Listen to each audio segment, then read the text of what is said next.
Halo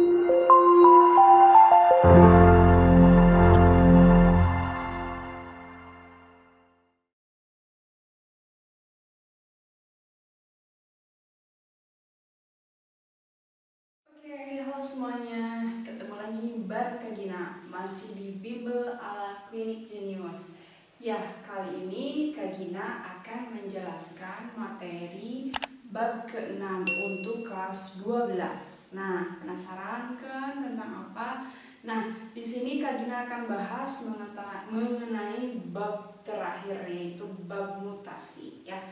Oke, kita langsung saja. Nah, mungkin dari kalian ada yang tahu sebelumnya apa sih mutasi? Nah, gitu ya. Oke, kita langsung saja. Judul kali ini adalah mutasi. Gitu. Nah, berbicara mengenai mutasi, ya. Biasanya ada seseorang yang mengalami mutasi kerja. Nah, mutasi ini bisa juga diartikan sebagai perpindahan, gitu ya. Tapi mutasi yang akan Kak Gina bahas kali ini berarti mutasi itu adalah suatu perubahan, ya. Nah, jadi di sini mutasi kita artikan sebagai perubahan. Oke. Nah, mutasi atau perubahan pada apa? Tentunya mutasi yang akan Kak Gina bahas adalah mutasi yang terjadi atau perubahan yang terjadi pada materi genetik, gitu ya. Nah, di sini apa sih yang menyebabkan mutasi? Nah, tentunya pastinya penasaran dong, gitu ya. Nah, jadi begini, yang namanya mutasi itu dapat terjadi karena adanya mutagen, ya. Jadi di sini mutasi bisa terjadi karena adanya mutagen. Nah, berarti kalau begitu mutagen merupakan zat penyebab mutasi. Nah, berbicara mengenai mutagen, oke, jadi mutagen atau zat yang menyebabkan mutasi ini, ya, tulisnya zat penyebab mutasi. Nah, zat penyebab mutasi ini dibagi menjadi dua. Yang pertama ada yang disebut dengan faktor internal. Nah, untuk faktor internal biasanya memang namanya juga kan internal gitu, jadi berasal dari dalam. Artinya ini biasanya terjadi gara-gara adanya kesalahan metabolisme, ya, atau kesalahan dalam proses replikasi DNA, gitu ya. Jika kita tulis di sini misalnya ada kesalahan metabolisme, gitu ya.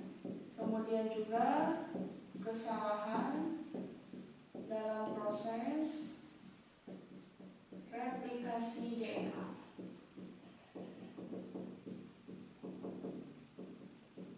Nah, seperti itu.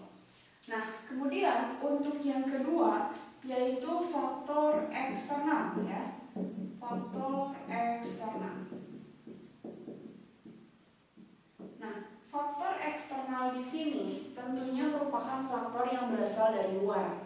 Nah, faktor-faktor ini ada yang berupa zat kimia, ada dari fisika, ada juga yang bersifat biologis, begitu ya. Nah, kita lihat satu persatu. Yang pertama, kalau yang berasal dari zat kimia diantaranya adalah natrium nitrit, ya.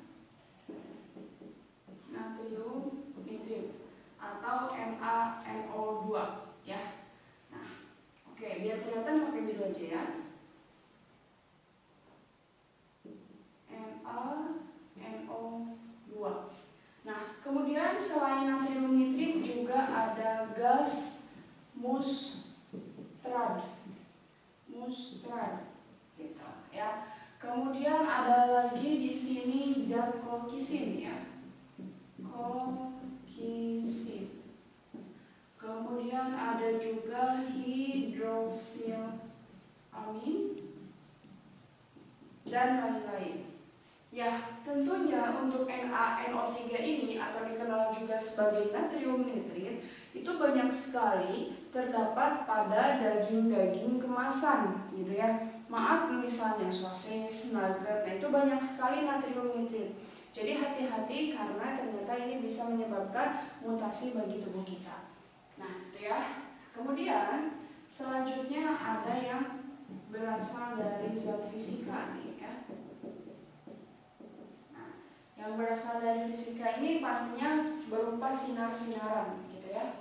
Di antaranya di sini ada sinar X, kemudian sinar gamma, sinar UV gitu ya. Radioisotop dan lain-lain. Gitu. Nah, selanjutnya ada yang bersifat biologis. Nah, di antaranya untuk yang berasal atau yang menyebabkan mutasi yang berasal dari zat biologis, pasti kalian sudah tahu itu karena adanya virus dan bakteri, ya.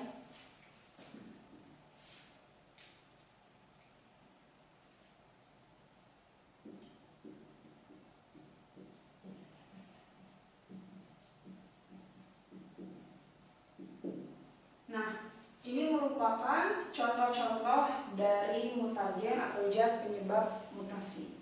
Oke, kita lanjutkan kembali. Sekarang kita lihat macam-macam mutasi ya. Jika kita lihat dan tinjau dari berbagai sudut ya, ternyata mutasi ini banyak sekali macamnya ya. Oke, yang pertama kita lihat mutasi berdasarkan asalnya.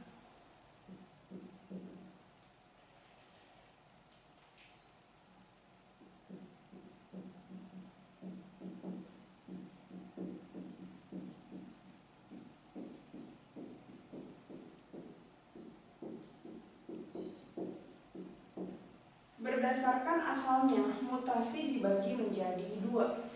Yang pertama, ada mutasi alami dan mutasi buatan.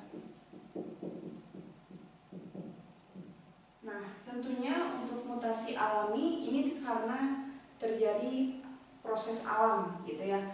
Nah, baik itu proses alam yang nantinya ujung-ujungnya akan menjadi mutagen seperti berikut ya. Oke.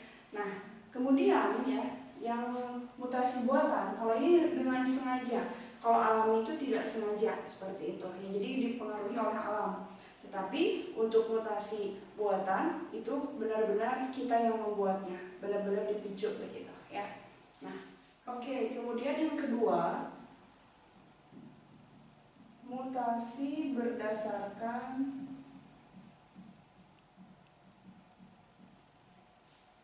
tempat terjadinya.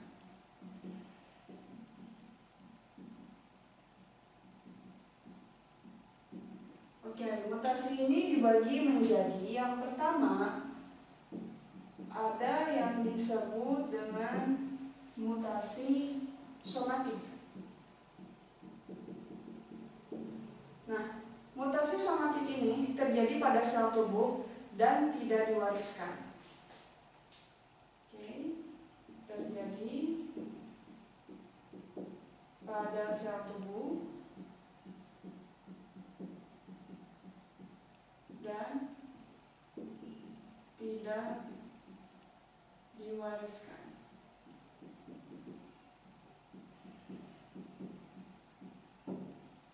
Kemudian yang kedua adalah mutasi gametik. Nah, mutasi gametik ini mutasi yang terjadi pada sel gamet dan diwariskan.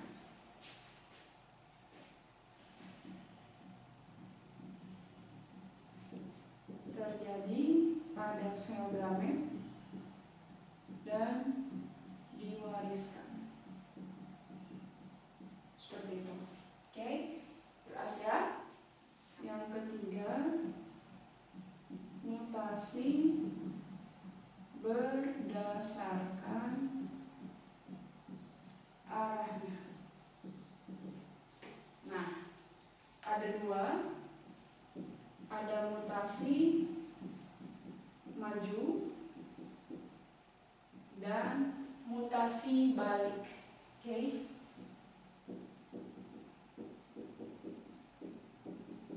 Nah, untuk mutasi maju ya, jadi begini, awalnya sesuatu ini, jadi awalnya ya, sesuatu memiliki fenotip yang normal, tapi setelah terjadinya mutasi malah jadi tidak normal. Begitu. Nah, di sini contohnya seperti sel kulit. Nah, sel kulit ya kan normal tuh gitu ya. Terus tiba-tiba setelah mengalami mutasi jadilah sel kanker begitu ya.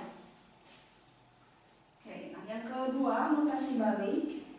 Sebaliknya nih ya, yang tadinya fenotipnya tidak normal,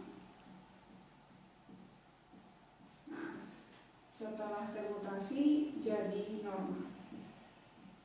Nah, maksudnya begini, misal ada sesuatu, ada bagian tubuh yang termutasi, ya. Nah, setelah dilakukan terapi gen, menggunakan sinar-sinaran, misalkan sinar X, gamma dan lain-lain, ternyata menghasilkan fenotip yang normal. Nah, berarti itu disebut dengan mutasi balik, seperti itu. Oke. Nah, selanjutnya kita akan lihat mutasi berdasarkan tingkatannya.